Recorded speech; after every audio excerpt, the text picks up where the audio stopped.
Okay guys, dah pukul 9.05, maka kita akan start kita punya sharing hari ni. Hari ni berkenaan dengan sharing lah, lebih kepada sharing, bukan saya mengajar sangat lah. Sebab saya nak mengajar pun saya tak ada qualification apa-apa pun kan. Saya semua ajar experience saja dan apa yang saya dah research and berkenaan dengan blockchain system, cryptocurrency semua, maka saya akan sharekan dekat you guys pada hari ini. So far dalam grup kita ni berapa ramai yang baru? Ramai yang baru ke macam mana? Ke memang ada tak dalam ni yang baru sebulan saja kenal cryptocurrency? Okey, baru sebulan. Kalau ramai yang baru sebulan saya akan gunakan bahasa yang untuk ramai untuk ni lah, untuk yang baru lah. Tapi kalau memang dah pro-pro dah, kita akan go laju je lah.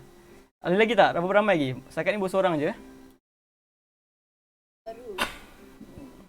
Baru.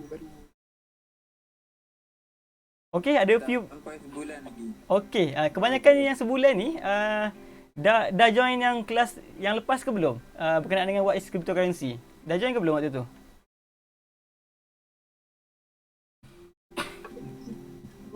Apa Muras punya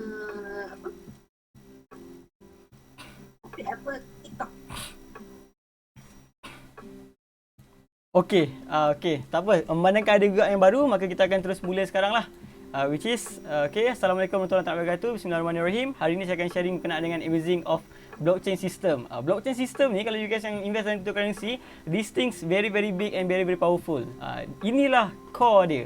Inilah rangka dia dan inilah back of any cryptocurrency yang you guys dengar. Tapi blockchain system ni dengar macam pelik kan, dengar macam power sangat kan. Tapi dalam hari ni punya kelas kita akan share lah, kita akan pelan-pelan belajar and sama-sama kita sharing. Let's say kalau you guys tahu lebih sikit berkenaan dengan blockchain system, apa-apa you guys nak tambah, you guys hanya perlu cakap je dan nanti kita akan buat juga. Sebab ini session ni more to sharing lah, bukannya saya seorang je mengajar. First kali you guys perlu tahu what is blockchain technology. Blockchain technology adalah sistem merekod maklumat yang sukar ataupun mustahil untuk diubah, digodam ataupun dimanipulasi, juga dikenal sebagai distributed ledger technology, DLT. Dia punya main core of blockchain ni dia transparent, secure, immutable dan juga decentralized. Inilah yang kita selalu cakap, blockchain system decentralized, cryptocurrency decentralized. These things lah sebenarnya blockchain technology ni. Kalau kita tengok sekarang blockchain history, dia start pada tahun 1990 lagi. Sebelum ni lagi sebenarnya dah ada. Which is dia bukanlah dia start terus blockchain system, tapi dia start dengan rangka teknologi tu. Which is blockchain ni dia ada konsep dia tu dah ada pada tahun 1990 lagi. And dia start famous which is pada tahun 2009, Satoshi Nakamoto, orang yang create Bitcoin, which is kita pun until now kita tak tahu dia adalah individu ataupun dia adalah organisation, kita tak tahu, tapi mereka gelarkan diri mereka sebagai Satoshi Nakamoto.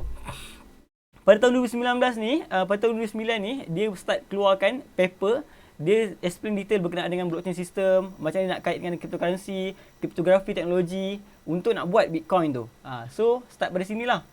Then pada tahun 2011, 2012, development of cryptocurrency dah mula diperbanyakkan, which is related about cash kita lah. Then pada tahun 2012, 2013, currency transfer and digital payment system, which is waktu ni kita dah mula dah transfer gunakan Bitcoin, hacker dah gunakan Bitcoin sebagai payment dalam dark web. Kita memang gunakan lah. Kalau you guys nak hire orang dalam dark web, Bitcoin adalah currency yang mereka gunakan. And pada tahun 2013-2014, financial market and application using blockchain beyond cash transaction, pada waktu ni lah mula wujudnya Ethereum, mula EOS and everything lah. Teknologi yang berkenaan dengan blockchain system, tapi tak guna dia untuk payment saja. Which is kita dah mula gunakan dia untuk smart contract, kita mula guna dia untuk record data, kita mula record dia untuk sharing data. Kita mula guna dia selain daripada untuk transaction saja. And mula 2014, 2015 mula banyak gila smart contract. Yang kita tengok layer 1, layer 2 semua tu dah mula masuk pada waktu ini. Pada tahun 2018 permissible blockchain network solution, ini lah apa entah.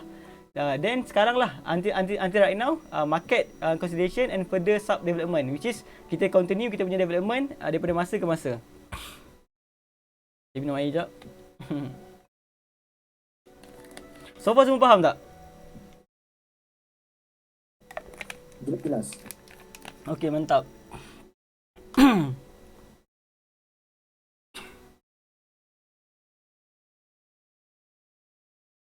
Ini pun lebih kurang saja, which is evolution of blockchain technology, which is pada tahun 2008-2009 tu kita dalam terms of technical experiment lah. Kita tengah nak test dulu kan, Bitcoin ni boleh ke tak boleh kan. Tapi memang hype dan menjadi.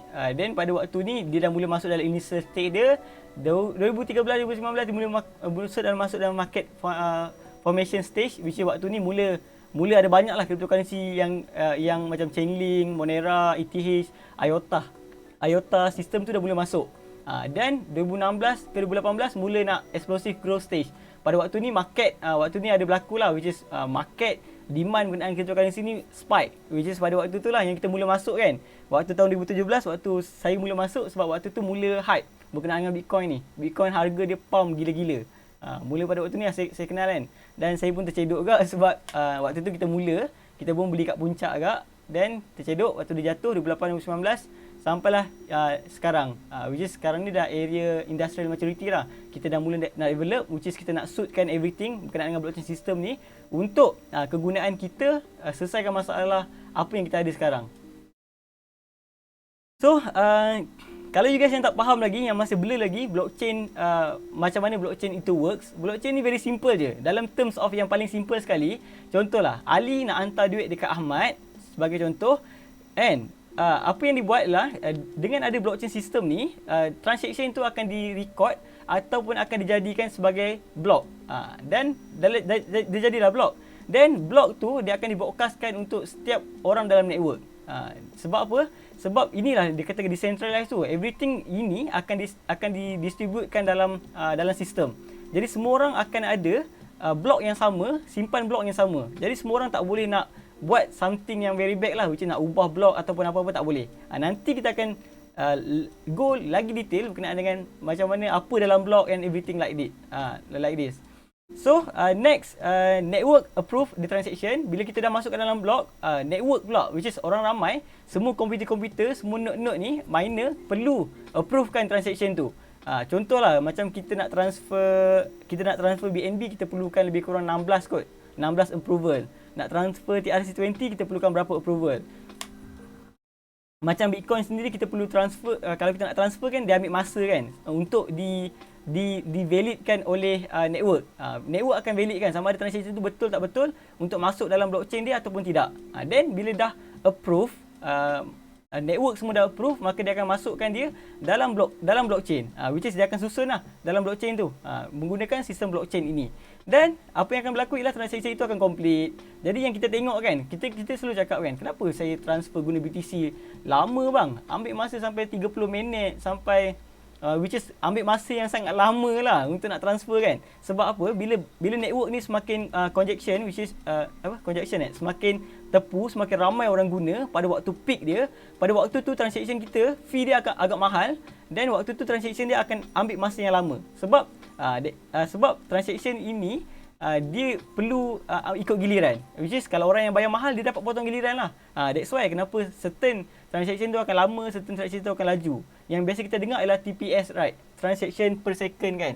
Kalau macam Solana, macam XRP claim sampai 1500 per second kan. Itu semua adalah sebab ni lah, sebabkan dalam proses of nak valid ni, nak sahkan untuk nak jadi sebahagian daripada blockchain punya data. So, properties of distributed ledger technology, which is DLT. First sekali dia adalah programmable. Dalam blockchain ni dia semua programmable lah. Dalam smart contract semua tu dia run by code. Semua dah dikodekan dan dia run secara automatic lah dekat dalam sistem. Dia secure, all record, semua record dalam blockchain system ni adalah di-encrypted kan, which is semua tu dia ada hash. Dia ada macam dia punya cap jari sendiri, which is very secure lah. Then dia anonymous, semua data orang yang transfer kepada orang yang transfer tak boleh diketahui unless you guys yang dedahkan, you guys punya information lah, which is you guys punya address. Contoh saya ada address kan, ada 16 word saya punya tu kan, dia saya dedahkan, ini saya punya. Jadi semua orang boleh track saya punya tu bila semua orang tahu. Tapi kalau saya tak bagi tahu, maka tak ada orang pun yang akan tahu benda itu.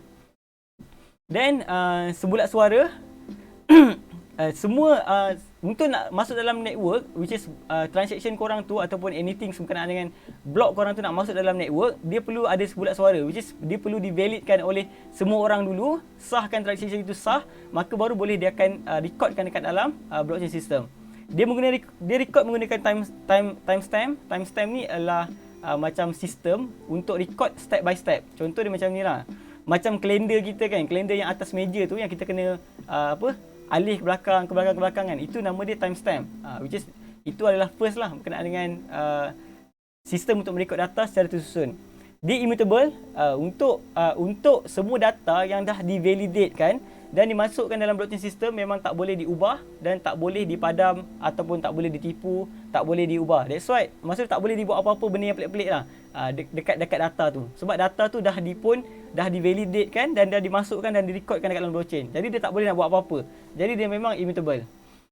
Distributed, which is semua data tu akan didistributkan kepada semua network. Semua penjaga network akan dapat benda tu.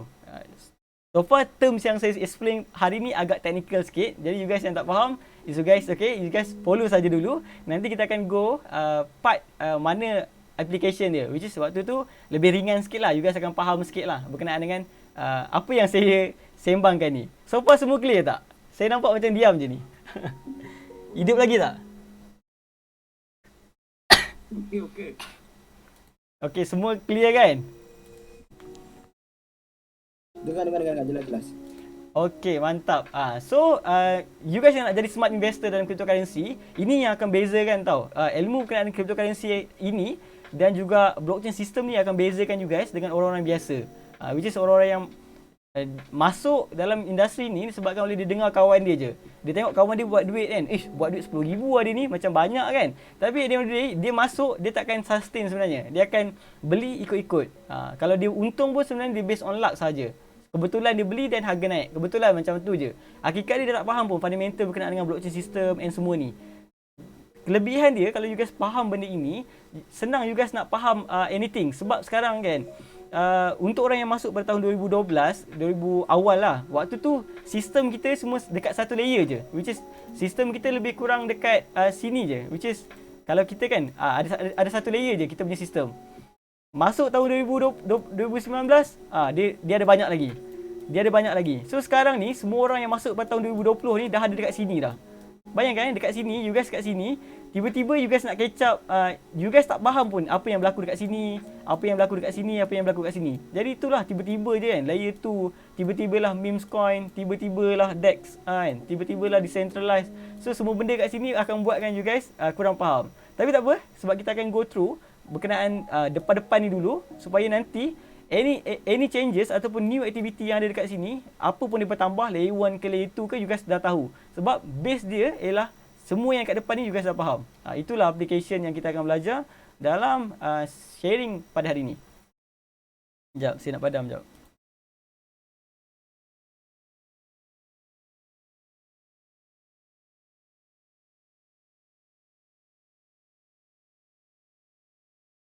So kita kita akan go lebih dalam, which is these things lagi dalam lah.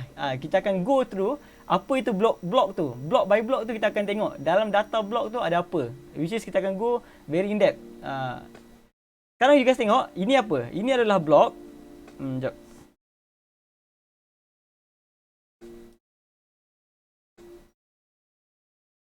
Ini adalah blok, ini adalah rantaian. That's why kita panggil dia sebagai blockchain. Which is block dirantaikan bersama. Jadilah blockchain. Rantaian blok. Okey. Dalam satu blok ni ada apa sebenarnya? Maksud dalam rantaian blockchain ni ada apa sebenarnya? Base data basic dia sekarang ni dah advance lah. Tapi kalau purely, kalau kita tengok kat sini depan ni dalam satu data ini, dalam satu blok ini ada maklumat yang ada dalam blok ni ialah first kali dia akan ada blockchain apa. Blockchain you guys perlu tahu, kita ada banyak gila blockchain. Antara blockchain yang famous yang you guys mungkin pernah dengar ialah macam Bitcoin punya blockchain, Ethereum, XRP, kita ada Terra Luna, dan kita ada Ethereum punya blockchain, BSC punya network. Itu semua blockchain yang berbeza. So dalam first maklumat yang akan direkod dekat dalam data ialah blockchain apa. Lepas tu siapa pengirim dia. Maksudnya siapa yang hantar, siapa yang kirimkan duit tu. Which is transaction tu daripada siapa ke siapa. Pengirim dia, lepas tu dia ada information of penerima dia, dan dia akan ada jumlah, dan dia akan ada tarikh, dan dia akan ada masa. Sorry. And dekat dalam satu blok tu juga dia akan simpan hash, which is ni lah yang kita panggil unique ID tu, encrypted data, yang mana dia auto generatekan nombor ini. Dia nombor ni sangat unik tau. Nombor ni ialah kita panggil dia TXID, hash. Apa-apa pertukaran pada hash blok ni maka akan menghasilkan hash baru. That's why bila satu hash ni dah terhasil, blok ni dah tak boleh nak diubah ataupun nak dibuat apa-apa dah. Data dalam ni akan fix macam tu saja. Dan juga dalam satu data ini, dalam satu blok ini akan ada hash of previous block. Sebab dia nak cuba rantaikan semua benda ini. So kita tengok dekat bawah ini. Contohlah ini rantaian dalam blockchain, contoh dalam BSC network, ini adalah genesis block. Genesis ni, perkataan genesis ni adalah merujuk kepada first block, which is block yang pertama sekali dekat dalam sistem itu. Biasa sekarang dah tak ada lah hash block ni sebab semua kita masuk ni semua dah famous lah, semua dah run dah. So let's say ni genesis block pertama, information yang ada kat dalam tu yang macam saya cakap dekat atas ini, dan turut ada juga dia akan ada hash data dia. Contoh hash data ialah 1Z8F dan dia ada previous hash dia. Previous hash sebabkan dia adalah genesis block, maka previous hash dia adalah 0, which is tak ada data. Dia tak di-chainkan dengan mana-mana sebab dia adalah genesis block. Dan untuk blok kedua dia akan ada hash rate baru, dia akan ada hash baru, which is dia punya unique number yang baru, dan juga dia akan ada previous hash, which is dia akan bindkan dengan genesis block yang pertama. Dan benda ni akan berterusan macam tu. Itulah menyebabkan kita panggil dia sebagai blockchain. Data yang di-chainkan bersama-sama. Saya harap you guys faham So far clear tak?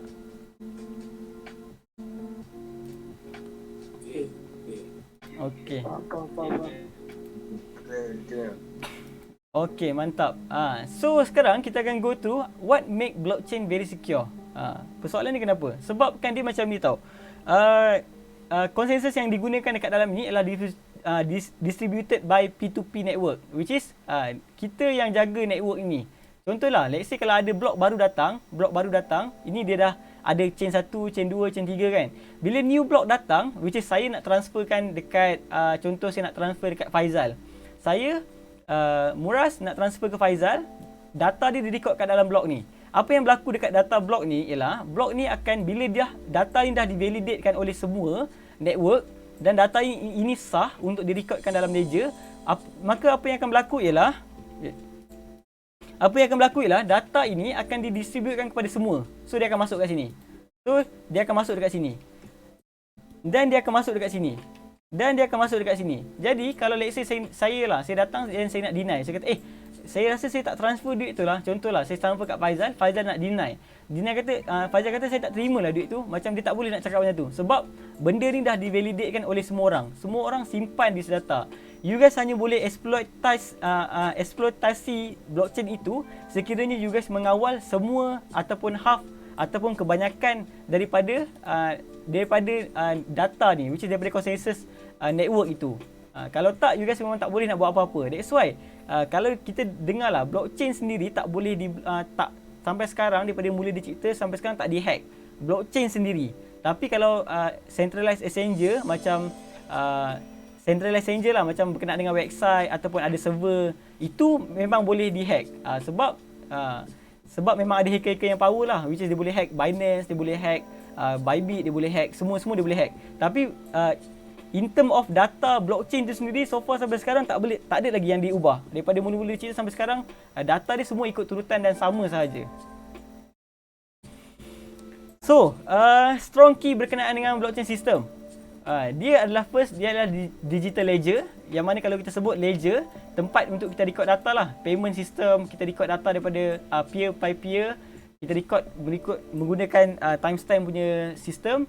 Dan kedua, kenapa strong key berkenaan dengan blockchain system, dia adalah encrypted information. Semua data dalam tu dah di-encryptedkan melalui hash itulah, dan tak boleh di-alter. Once masuk dalam blockchain system, memang tak boleh di-alter dan tak boleh diubah. Next, sebab dia adalah peer-to-peer transaction, Dan dia juga adalah data sharing. Selain daripada kita boleh guna untuk transfer currency saja, kita juga boleh gunakan dia sebagai smart contract untuk record data ataupun untuk kita tukar data antara satu sama lain. And paling penting sekali adalah decentralized, which is dia tak di-own oleh mana-mana individu sebab this blockchain system di-run oleh network macam tu saja. Di-run oleh program macam tu saja. Dia tak ada centralized, which is sesuka hati je nak block, nak apa semua dah tak boleh. Sebab dia adalah decentralized. Next, kita akan cuba comparekan blockchain system yang kita ada dengan juga traditional banking system. Dan blockchain system yang kita masukkan ni adalah untuk process of transfer lah. Blockchain system based on finance. So kalau kita comparekan, dia tak ada orang tengah. Yang ni for sure lah. You guys nak buat transaction, you guys perlukan bank punya facilities. And you guys boleh tengok supply dia untuk based on finance, supply dia semua dah disetkan dalam algorithm. Dan for sure untuk masa-masa depan kita dah boleh kira dan kita boleh agak. Macam Bitcoin sendiri dah diprogramkan cuma ada 21 juta saja, maka kita dah boleh fokus lah untuk ke depan tu macam mana berkenaan dengan Bitcoin. Tapi kalau untuk supply untuk duit, sistem pembankan kita tak ada, kita pun tak tahu guys. Sebab supply tu dia dideterminekan oleh centralized bank, oleh central bank. Dia yang tentukan sama ada dia nak print duit ataupun tak print duit or anything. Dia yang tentukan. And berkenaan dengan cross border payment can be done in few minutes. Macam you guys tengok lah, kalau you guys guna SRP kan, you guys nak transfer anak you guys dekat London, then you guys boleh transfer dalam masa a few minutes sahaja, duit tu akan sampai kat sana. Even kalau kita transfer USDT menggunakan TRC20, tak sampai seminit duit tu akan sampai kat London lah. Macam tu je. Tapi kalau you guys menggunakan traditional banking system, you guys nak transfer duit tu, dia akan lalui banyak benda. Dia akan lalui kalau you guys guna apa? You guys guna sistem apa kan, daripada bank ke bank kan, dan akan ada banyak charge lah untuk nak transfer kan. Macam mana kita punya apa saudara kita kan hantar duit ke Indonesia kan, so dia akan transfer banyak tempat. Dia akan ambil masa yang agak lama lah untuk sini. And kalau untuk blockchain ni dia tak perlukan KYC. KYC ni adalah terms untuk know your customer. Kalau you guys menggunakan purely decentralized, sorry ada bergema sekejap Kalau you guys yang menggunakan memang decentralized app, which is macam MetaMask ataupun apa, you guys tak perlukan KYC. You guys tak perlu atas 18 tahun pun. Sebab semua itu semua orang boleh login macam tu saja. Tapi kalau dengan bank, for sure you guys kena buat KYC. Dan sebab itu adalah regulation dia untuk nak bantras bad things lah. Then kita perlu buat KYC, kita perlu pergi full identity kita, baru kita boleh gunakan servis dekat dalam sistem kita. Cross border payment commission may be count in few cent per transaction. Kalau you guys transfer menggunakan USDT, charge bit normal dia akan charge adalah $1 sajalah. Tapi kalau gunakan Swift, ACH ataupun SEPA kan, dia guna bank system punya, mungkin ada a few transaction dia kalau untuk cross border ni. Which is you guys nak transfer daripada Malaysia, nak transfer ke Indon, nak transfer ke Russia, nak transfer ke mana-manalah ke luar negara, maka akan ada charge yang sangat besar dekat duit you guys tu. Ini kita boleh tengok traditional blockchain transfer kita, which is Ali nak transfer kepada kakak dia akan melalui bank. Contoh you guys menggunakan apa? Dia akan daripada satu bank kita, dia akan masuk ke liquidity lagi, dan dia akan ada orang tengah, dia akan transfer lagi, barulah sampai kat destination. Contoh kalau you guys nak transfer RM100, mungkin sampai kat ujung ni mungkin akan kurang sebanyak 20% ke 30% daripada value yang you guys nak hantar tu. Sebab yalah ramai orang tengah kan, ramailah proses nak hantar dia. Tapi kalau kita menggunakan blockchain based transfer system, daripada kita, Ali, kepada kakak dia direct je. Apa yang diperlukan hanyalah address sahaja. Dia tak perlukan more than that. So far semua clear tak?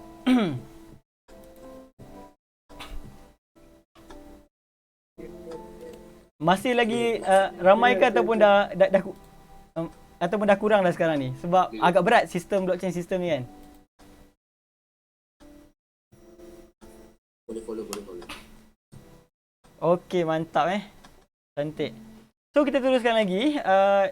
Okey, ini application dia lah. Kalau you guys yang nak cuba macam mana nak guna, korang yang baru kan, korang tak pernah buat any transfer, which is you guys tak pernah transfer pun. Even kalau saya kan, sekarang ni saya ada hire editor, saya ada hire untuk any job lah yang saya hire, saya akan bayar melalui cryptocurrency. Even kalau saya hire untuk marketing, saya nak bagi duit dekat adik saya nak bagi duit dekat mak saya akan transfer melalui blockchain saja. Saya akan menggunakan Huobi dan transfer saja direct kepada mereka, dan mereka akan withdraw melalui P2P masuk ke dalam bank mereka.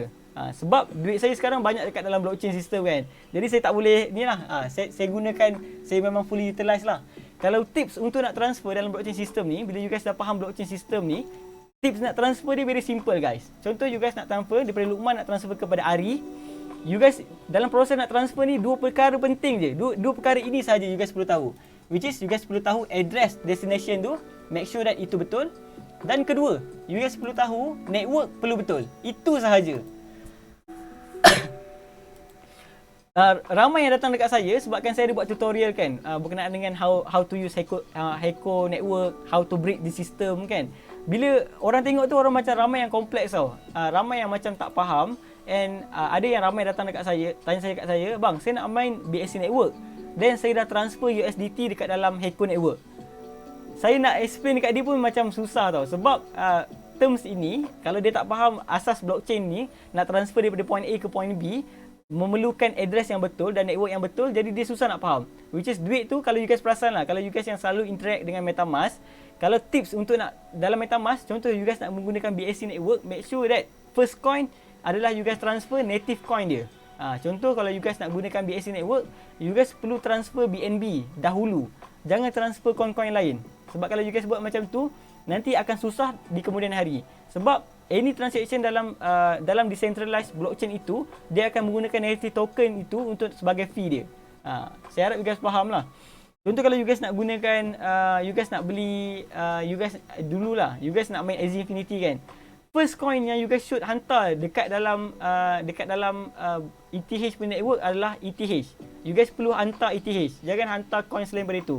Kalau you guys nak gunakan Matic ataupun Polygon punya network, you guys perlu hantar Matic dulu. Sebab Matic adalah dia punya native token dia.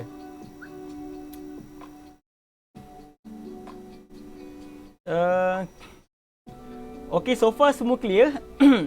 So far semua clear berkenaan dengan transaction itu. Sekarang sebab saya dah explain banyak sangat, sekarang kita cubalah. Pernah tak you guys hilang duit sebab you guys salah transfer sahaja? Boleh tak kita nak 5-6 orang ke untuk share bab ini supaya you guys tahu kepentingan blockchain system ni? Ada tak yang nak sharing? Ada tak yang pernah hilang duit? Then tips untuk nak sharing very simple, you guys hanya perlu cakap nama, you guys asal dari mana, dan boleh mulalah berikan pendapat ataupun jawab soalan ni. Ada tak orang nak share? Seorang.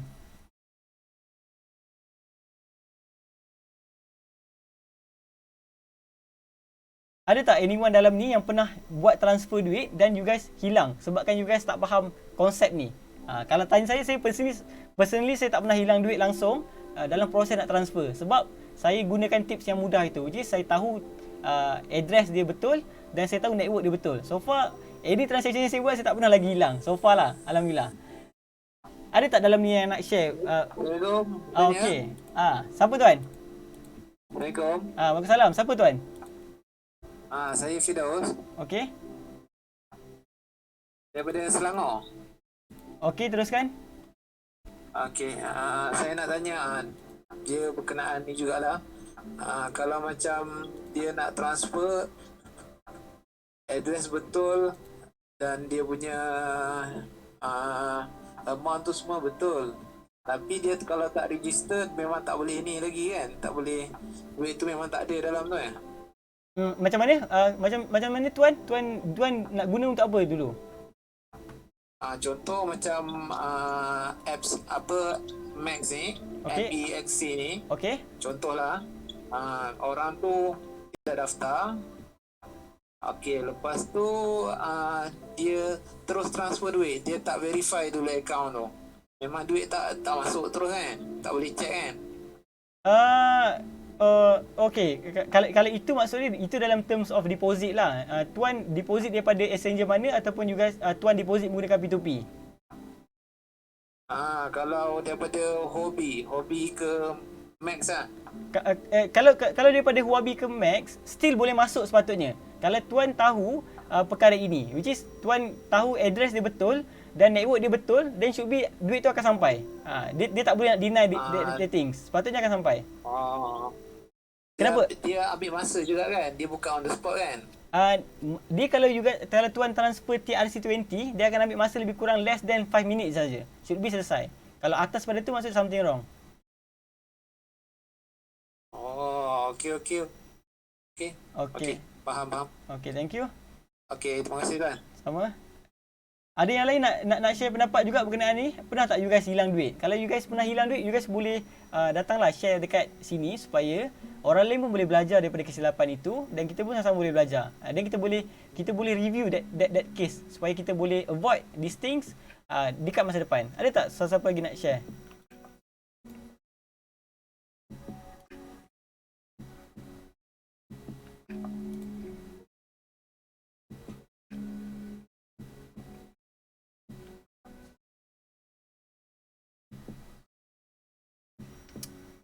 Ada tak? Ke tak ada? Semua hidup lagi ke? Hello? Siapa? Saya Faiz daripada Johor Bahru. Okey. Saya pernah salah transfer untuk SRP punya coin. Waktu tu nak buat apa tu? Tentu saya nak transfer ke daripada Hotbit ke KuCoin tak silap. Lepas tu proses tu macam mana boleh silap tu? Saya tak pasti sebab tentu saya baru start. Okey. Kiranya waktu tu tak tahulah nak ambil address apa semua kan? Tapi time tu harga SRP tu rendah lagi, so saya macam biarkan je lah, sebab salah kan. Sekarang harga SRP tinggi, so rasa menyesal lah. Waktu tu berapa total loss tu tuan? Agak-agak tu dalam proses transfer tu berapa banyak? Sikit je 50 SRP je. Okey lah. Tapi still banyak juga tu, lebih kurang sekarang kalau dah SRP $1 banyak juga tu, lebih kurang $50 kan, RM200 plus. Itulah. Tapi time tu dah harga lagi, sikit lagi tentu. Okey, thank you tuan. Macam yang Tuan Syahul ni explain, dia dulu dia transfer daripada, saya tak sure dia cakap apa, Hobbit ke KuCoin ke macam tu. Tapi dia cuba transfer SRP, waktu tu dia tak tahu lagi lah. Which is nak transfer SRP tu tips dia macam mana. Kalau untuk proses untuk nak test transfer, kalau nasihat saya ialah you guys cuba transfer minimum dulu. Contohlah you guys nak transfer RM2,000. You guys cuba transfer RM20 dulu. Kalau that RM20 tu lepas, then waktu tu baru you guys transfer semua yang lain. Macam tu. Ini kaedah ni pun saya selalu guna dekat network baru yang saya tak pernah cuba. Contoh macam network Atom, network yang saya tak pernah cuba, maka saya akan cuba buat macam tu dulu. Saya akan transfer small amount dulu. Supaya apa? Kalau let's say lah burn tak sampai hilang, saya hilang small amount saja. That one tip lah yang saya boleh share dekat you guys. So far ada lagi tak yang nak share pengalaman hilang duit sebab salah transfer saja? Ada tak? Okey tuan, apa nama tuan?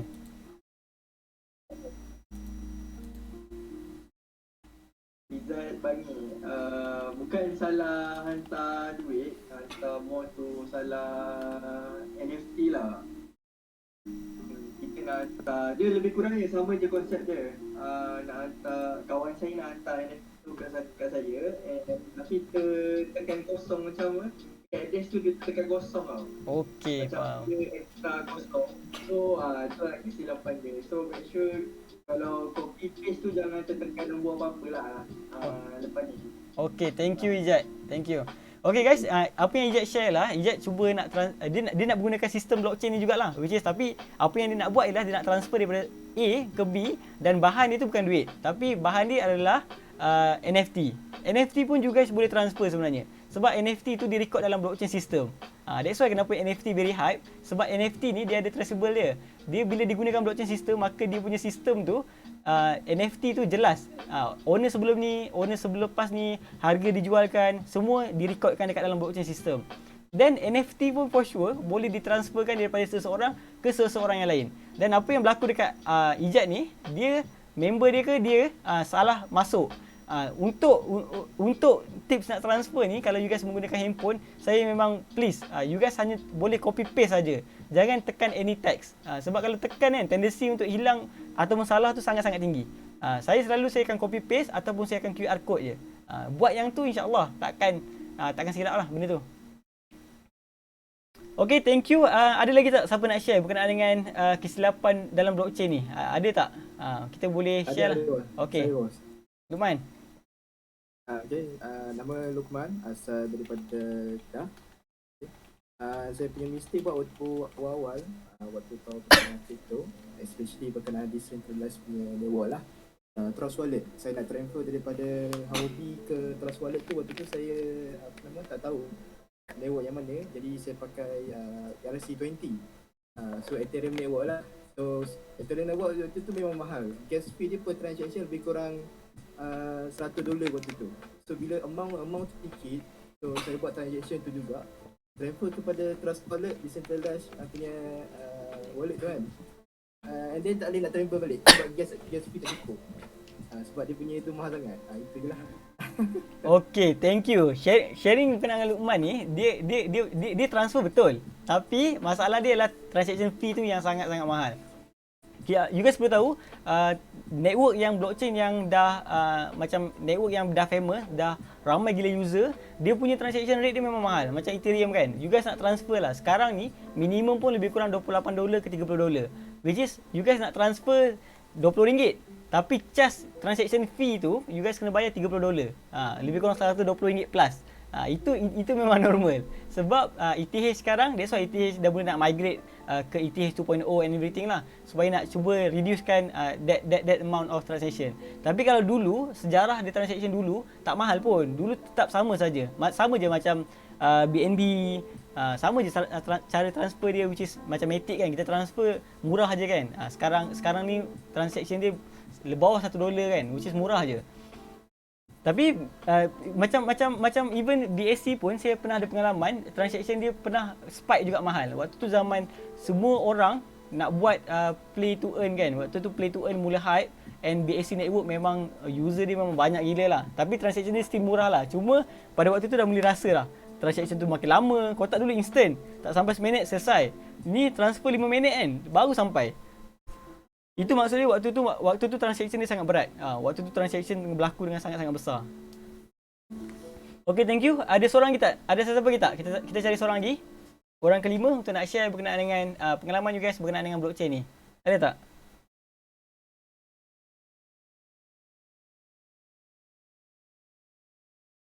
Berapa ramai kat sini yang tak pernah langsung transfer duit dalam cryptocurrency ni? Which is apa yang you guys buat ialah you guys hanya dalam exchanger you guys saja. You guys tak pernah pun cuba transfer ke orang lain. You guys tak pernah pun cuba nak main play to earn ke ataupun interact dengan others dApps. Ada tak dalam ni memang guna dalam Wabi je, tapi dah guna ni dah setahun dah ni, tak pernah transfer pun. Ada tak? Ada. Mok Cik Fida. Dalam grup saya sekarang, saya perasan ramai ahli politik. Saya pun seram guys. Dia kan, macam saya start explore, truly faham berkenaan dengan blockchain ni bila saya start nak transfer Ludo ke dalam Huobi. Waktu tu saya nak transfer SRP lah. Waktu tu baru saya mula faham tau. Sebenarnya cryptocurrency ni bukan cryptocurrency sahaja tau. Sebenarnya cryptocurrency ni dia adalah new technology. Untuk kita nak transfer duit sebenarnya. Sebenarnya main thing dia adalah inilah. Main thing dia adalah boleh buatkan kita nak transfer daripada orang A ke orang B. Mungkin nanti lepas ni you guys boleh explore lah. Kalau you guys nak address wallet, nanti saya bagi address saya. You guys boleh cuba transfer. Tapi satu arah je lah. Tak ada balik. Regarding gas fee, kalau macam contoh dulu Tuan Beras dia ada share tau dekat dalam YouTube dia yang pakai Echo tu,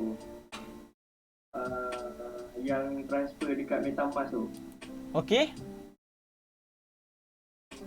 Ada orang dia transfer, betul dia transfer, dia kan kita pakai HT kan, HT dia pakai HT kan, saya tak ingat pakai apa daripada Yobi ke MetaMask.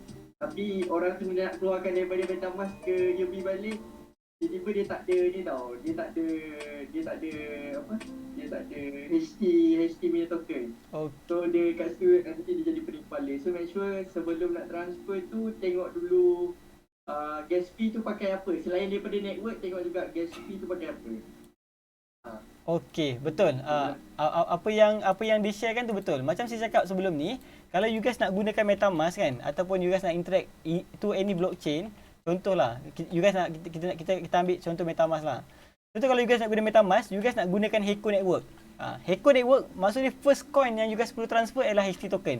You guys jangan transfer USDT. Dalam video yang saya buat tu saya buat video saya transfer USDT kan. So memang ramai lah yang tersangkut juga sebab kan tak ada HT sebagai transaction fee. Sebab any transaction, any adjustment yang you guys buat dalam Heiko Network, you guys perlukan HT sebagai gas fee dia. Let's say kalau you guys menggunakan interact dengan BSC Network, first kalau you guys nak transfer, you guys jangan transfer USDT ataupun others coin. You guys perlu transfer BNB dulu, which is you guys perlu transfer native token dia dulu. Sebab anything dalam BSC Network akan disainkan ataupun fee dia dalam bentuk BNB, dalam native token dia. So same goes to Polygon. Kalau you guys yang nak mint any token dekat dalam OpenSea under Polygon Network, you guys perlu ada Matic. Sebab itulah native token yang digunakan dalam Polygon Network. Sama itu ETH, dalam ETH Network, you guys perlu transfer Ethereum sendiri. Which is dalam Ethereum punya network, you guys perlu tanpa ETH sendiri untuk any transaction fee dia. Saya harap ini jelas. So kita akan go through lagi. So far ada soalan tak? You guys nak tanya ataupun nak share ke?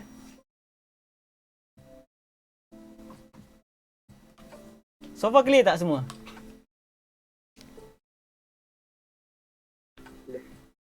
Okay, clear So kita akan go lagi. Saya target kita akan habis pada pukul 10 lah. Kita akan kekalkan untuk 1 jam saja sharing session ni. Thank you so much untuk Firdaus, Tuan Syahul, Tuan Ijat, Tuan Luqman untuk share apa yang you guys dah lalui. So, ini macam saya cakap tadi, tip MetaMask tip very simple. First kali you guys kena tahu dulu apa tujuan you guys dan network you guys tu adalah based on apa, network apa yang saya cakap tadi lah. Then make sure that second tips ialah you guys transfer native token dia dulu. Jangan transfer selain daripada native token dia. Ini contoh macam yang saya cakap, kalau you guys guna BSC Network, for sure transfer BNB. Kalau you guys gunakan Ethereum, transfer ETH dulu. Kalau you guys nak cuba staking kat dalam Wonderland, under Network Avalanche, make sure that you guys transfer AVAX dulu, AVAX. Okay guys, kita dah sampai ke penghujung. Kesimpulan dia, dengan faham blockchain system ni, you guys rasa macam mana? Lepas you guys belajar berkenaan blockchain system ni, you guys rasa macam mana? You guys mesti rasa macam, menarik kan? Cryptocurrency ni menarik kan? Sebab inilah yang membuatkan cryptocurrency itu menarik dan unik. Sebab dia ada sistem di belakang dia yang support everything yang berlaku dekat dalam cryptocurrency itu. Jadi bila you guys faham berkenaan dengan ini, lepas ni insya-Allah lah you guys takkan buat silap lah, dan insya-Allah takkan hilang duit lah bila you guys faham berkenaan dengan sistem blockchain ini. Okey, itu saja berkenaan sharing saya pada hari ini. Ada tak sesiapa nak tambah ataupun nak sharing lagi, nak tambah lagi ataupun nak apa-apa je lah, you guys boleh mula sekarang.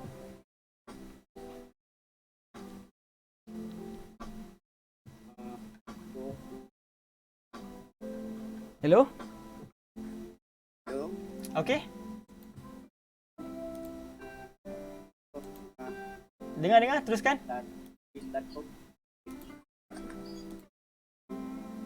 Apa nama tuan?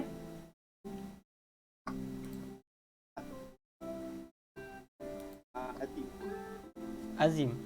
Terputus-putus lah. Tak tuan. Dengar. Tapi perlahan. Boleh teruskan. Putus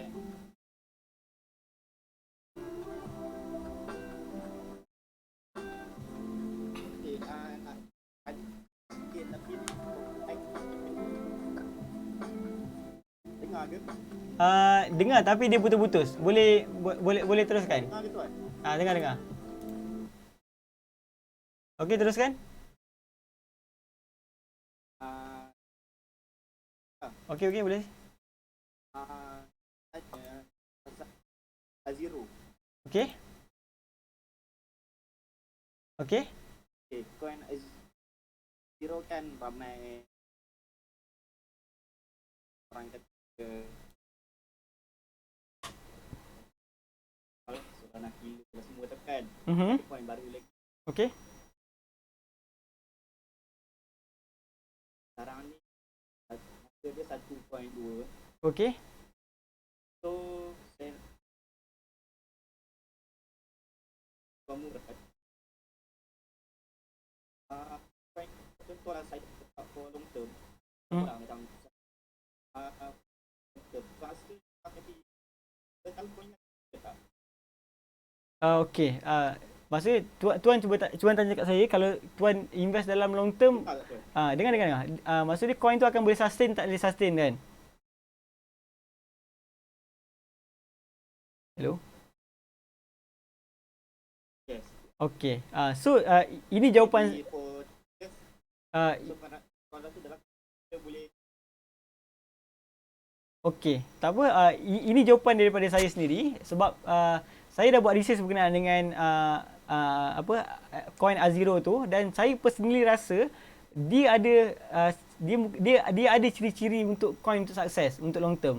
Dan apa yang saya buat ialah saya letakkan fund saya dekat situ. Bila kita cakap pasal long term, senang je. You beli untuk long term, mindset untuk 3 tahun, untuk setahun dan jangan buka langsung. Sebab setiap coin ni dia ada fasa dia akan pump gila-gila. Dia akan ada fasa dia macam tu. Dan fasa ini apa yang kita nak, that's why kalau untuk orang baru pun lah, kalau suggestion saya, kalau you guys baru lagi, you guys cari satu coin je. You guys jangan banyak-banyak sangat coin. You guys fokus dekat satu coin saja tapi you guys DCA dengan ganas dekat situ. Jatuh you guys DCA, jatuh you guys DCA. Sebab kalau you guys perasan, every single coin dia akan ada fasa dia. Dalam setahun tu dia akan ada masa dia akan pump gila-gila. Dia akan outperform daripada yang lain. Macam tahun lepas ada fasa dia, SRP pump gila-gila sampai 5x daripada coin lain. Dan ada masa dia tiba-tiba bila dah certain masa pula ada. Bila masa ada pump, ada aje yang pergi buat all time high. Yang lain masih lagi dekat range dia. Kalau you guys perasan structure ni akan berulang macam tu tau. Jadi untuk elakkan kita confuse ataupun elakkan kita buat decision yang beli kat sini, lepas tu kita jual, beli kat sini kita jual, macam kita follow hype tau. Lepas hype baru kita nak follow. Jadi benda tu akan mengganggu kita punya proses of investment. Jadi same tu Azero ni, for me myself, bila saya cakap saya akan invest untuk long term, saya letak duit dan saya akan biar je. Dan memang for sure tak ada jaminan langsung Azero ni dia akan outperform ataupun very powerful pada 3 tahun 4 tahun depan. Tapi bagi saya, atas penilaian saya, daripada dia punya team, daripada dia punya roadmap, daripada dia punya daripada dia punya yang white paper dia yang dijelaskan berkenaan itu, bagi saya percaya dia akan boleh mungkin akan ada something Azero ni akan buat. Macam tu je. Jadi untuk nak tahu exactly dalam 3-4 tahun dia akan jadi apa, no one know. Tak ada orang tahu. Sama je macam sama sahaja macam Bitcoin dulu. Kalau semua orang tahu pada tahun 2016, 2013 semua orang tahu Bitcoin tu akan jadi macam ini, kuat dia, power dia macam ni, for sure orang yang pada zaman itu pun dia akan beli gila-gila. Sebab hakikat dia kita memang tak tahu. Tapi kita boleh percayalah dengan kita ada macam SOP kan, kita tetapkan macam kita dah pernah lalui dah, which is Solana kan, Luna, kita dah baca dah dia punya structure dia punya coin dia macam mana. Dan kita tengok macam tu, oh kalau coin jenis semacam ni yang sukses sebenarnya. So kita daripada situ je kita boleh untuk ataupun review new coin. Jadi to answer this brother, bagi saya Azero untuk long term itu je. Tapi still juga kita kena jaga money management. Jangan letak semua duit kita. Jangan pergi jual rumah pergi beli Azero. Letak je duit yang kita afford untuk hilang. Untuk yang kita boleh, memang kita boleh biar dalam masa 2, 3, 4 tahun ni. Jelas tak? Jelas bang. Thank you bro. Welcome. So far lagi tak? Ini dah jadi ni berkenaan dengan blockchain system tak ada Kalau tak ada tak apa, kita boleh je open sampai pukul 10 kan. Okay, Tuan Anas orang mana Tuan Anas? Penang. Oh, okay. Nak tanya pasal burn token lah. Okay. Kenal kan? Di burn kan. Okay. Burn tu maksud dia delete coin tu kan macam mana? Okay. Sebab bila orang cakap bila coin tu burn, ada amount dia kena sikit dia harga dia akan naik lah kan. Okey, Kalau betul. kata benda tu bilik, means blockchain boleh bilik ke? Okey. Macam blockchain. Thank you Tuan Anas. Okey, apa yang Tuan Anas cakap, Tuan Anas daripada Penang, dia tanya apakah yang dimaksudkan dengan burning coin tu. Which is dalam blockchain system ni boleh burn ke coin tu sebenarnya? Jawapan dia macam ni. Apa yang burning system tu buat, kita ada that nama dia adalah that wallet. That wallet tu ialah address yang tak wujud, which is dia sama je. Konsep of dia burn, contoh macam saya ada contohlah saya ada coin Muras X kan. Muras kan, MRS. Saya ada MRS token.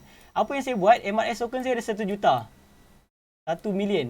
So macam mana saya nak burn 50% ni? Senang je. Saya pergi cari that wallet ataupun wallet yang memang tak betul. Selalunya wallet yang tak betul dia akan macam ni tau. 0,0,0,0,0. So ni tak betul lah ni. Maksudnya wallet ni address dia tu tak jelas, tak betul. So bila saya transfer ke sini 50% daripada jumlah saya ni, maksud dia semua transaction saya tu saya dah burnkan dia.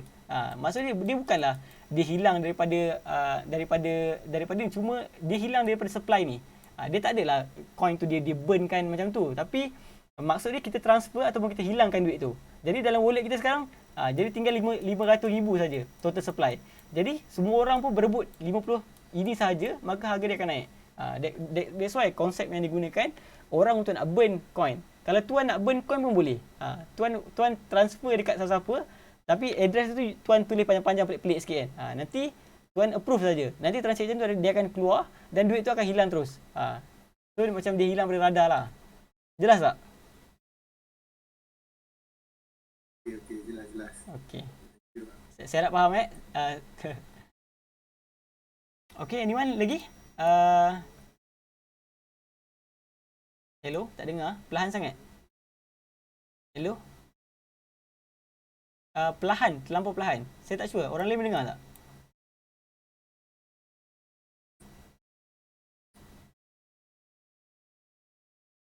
Okey, dengar. Hello? Teruskan pada soalan. Okey. Apa nama tuan? Wafi.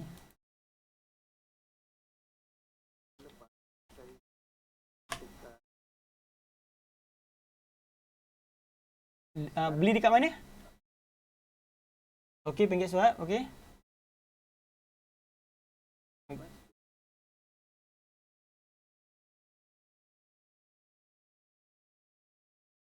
Coin apa tu? Oh, Baby Doge. Okey, so sekarang tuan nak cuba transferkan Baby Doge tu masuk ke dalam ni lah, dalam exchanger lah.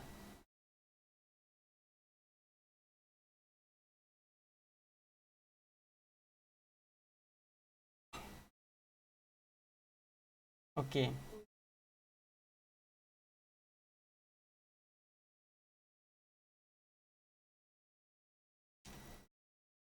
Okey. Okey, saya faham. Dia macam ni tau. Konsep asas dia sepatutnya boleh. Sepatutnya contohlah dulu kita ada satu coin Shiba kan. Shiba sebelum dia listing kan masuk dekat dalam exchange besar, dia sebenarnya dekat dalam Trust Wallet. Nak beli dekat Trust Wallet guna MetaMask baru boleh beli kan. Tapi apa yang berlaku ialah bila kita transfer Shiba ni masuk ke dalam exchange, Shiba tu hilang, tak sampai-sampai. Ada tak yang pernah lalui isu ni? Pernah tak waktu ada isu which is pada waktu tu even daripada Binance sendiri, Shiba dekat Binance juga nak transferkan Shiba dekat dalam Huobi tak sampai-sampai lagi. Ada tak orang yang melalui isu ini?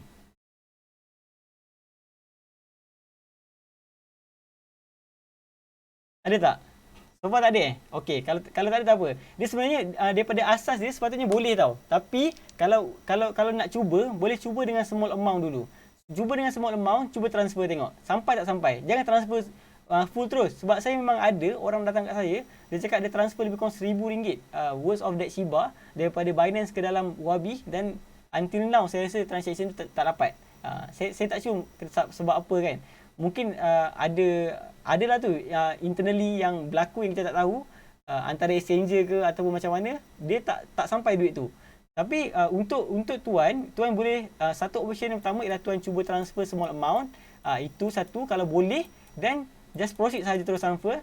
Option yang kedua adalah dengan cara tukar kepada BNB, then dapat BNB kan, transfer BNB tu ke dalam exchanger kita dan beli balik coin kita tu. Sebab kita ada jumlah yang sama.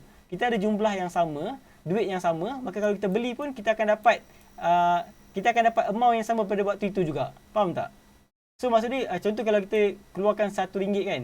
RM1, then bila kita masuk dalam exchanger, kita tukarkan kepada BNB dulu, kita boleh beli balik aset tu dengan harga RM1 balik.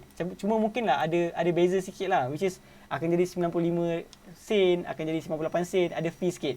Tapi kita boleh dapat that value juga. Kalau tuan still nak baby dose tu. Faham tak? Okay, thank you. So far ada lagi tak?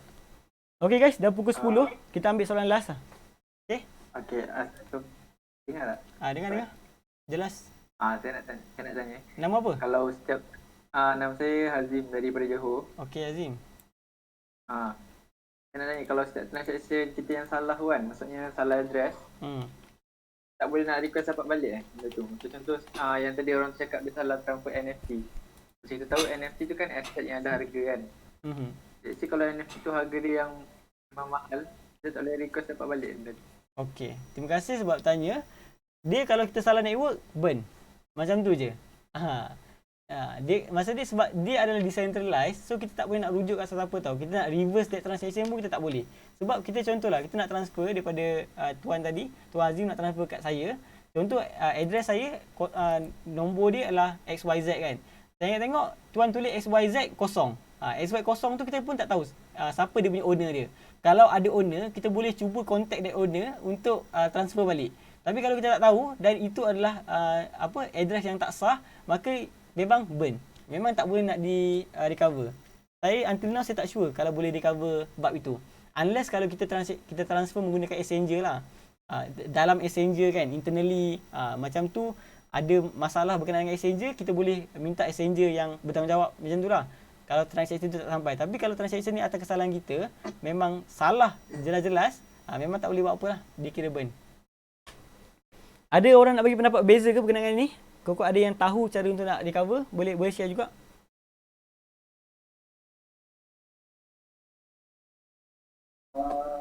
Jadi